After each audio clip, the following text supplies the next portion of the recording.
From JBS Studios in Greater New York, this is the JBS News Update with Teisha Bader. I'm Teisha Bader with the JBS News Update for Tuesday, January the 3rd, 2017. Two Israeli border police officers were injured today in what appears to have been a deliberate car-ramming terror attack. The incident took place near the Gilboa crossing checkpoint in the West Bank when, according to initial reports, the two were intentionally hit by several motorcycles. The Times of Israel reports that 4 motorcycles rode towards the checkpoint where police signaled them to stop. But 3 bikes managed to break through the barrier that was set up and fled. The 4th bike, which was carrying 2 Palestinians, hit the Israeli officers. The 2 on the motorcycle were injured and taken to the hospital for treatment, and there were reports that at least one of them was arrested. The 2 wounded Israeli officers, a male and a female, were evacuated to the hospital as well in light to moderate condition. On Friday, Israeli security forces shot and wounded a Palestinian woman at the Kalandia checkpoint in the West Bank as she tried to carry out a stabbing attack. Thousands attended the funeral today of an Israeli Arab teenage girl who was killed in the terror attack in Turkey that took place New Year's Eve. 19-year-old Leon Zahir Nasser was one of the 39 victims of the shooting attack at an Istanbul club Saturday night. Several Knesset members of the Joint Arab List attended Nasser's funeral in the town of Tira today, where she was from, as did representatives sent by the Palestinian Authority. Israeli Prime Minister Benjamin Netanyahu was questioned at his home last night over suspicion he accepted gifts from 2 businessmen. Police reportedly spent over 3 hours speaking to the Prime Minister at his home in Jerusalem as part of an investigation. According to the Times of Israel, Israel's Attorney General Avichai Mandelblit released a statement last night saying he ordered a probe into allegations that the Prime Minister was suspected of receiving improper benefits. Netanyahu denies any wrongdoing.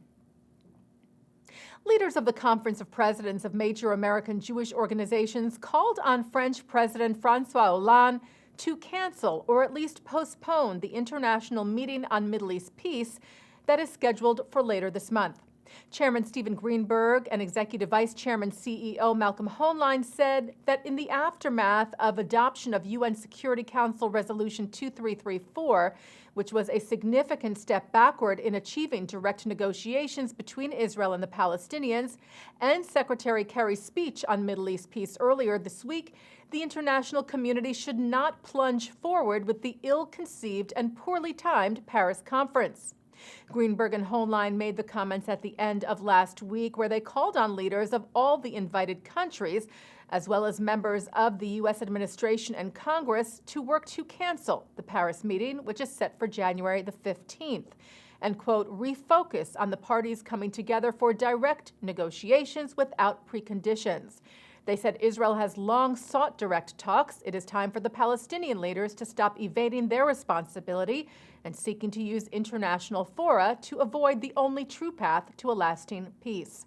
Israel has said several times that it would not take part in the Paris summit, saying that peace can only be achieved through direct talks. Meanwhile, the president of the French Senate is in Israel this week. Gérard Larcher met today with Israeli President Reuven Rivlin in Jerusalem. He is scheduled to meet with Prime Minister Netanyahu tomorrow, as well as with Knesset Speaker Yuli Edelstein and opposition leader Isaac Herzog, among others. A group of Israeli hikers found ancient etchings of a cross and a menorah believed to date back to the Roman and Byzantine periods. The Israel Antiquities Authority said today that the findings were discovered over the Hanukkah holiday, and they planned additional research and study of the limestone carvings which were found in the Judean lowlands. The IAA was not revealing the exact location in order to prevent people from flocking to the site and preventing any possible damage. And taking a look now at our programming for tonight on JBS for Tuesday, January the 3rd. At 7 o'clock, former Justice Minister of Canada, Irwin Cotler, describes the growth of anti-Semitism in JBS's exclusive coverage of Kean University's Conference on Global Anti-Semitism. At 8 o'clock, Senior Vice President of the Anti-Defamation League Policy and Programs, Deborah Lauder, interviews Twitter Vice President Del Harvey about steps they are taking to mitigate hate speech in a program of the ADL from New York City.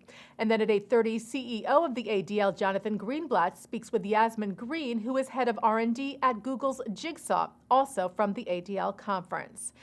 At 9, Mark Golub sits down with Phyllis Goldstein, who looks at anti-Semitism across the ages on L'chaim. And at 10, a discussion of the causes of contemporary anti-Semitism with Professor Deborah Lipstadt, Jonathan Tobin, Mark Weitzman, Daniel Guadalupe, and Rabbi Joe Potasnik from Kean University.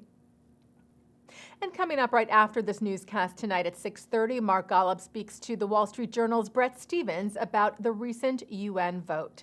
That's on tonight's In the News at 6:30. And that's the JBS News Update for Tuesday, January the 3rd, 2017. I'm Teisha Bader.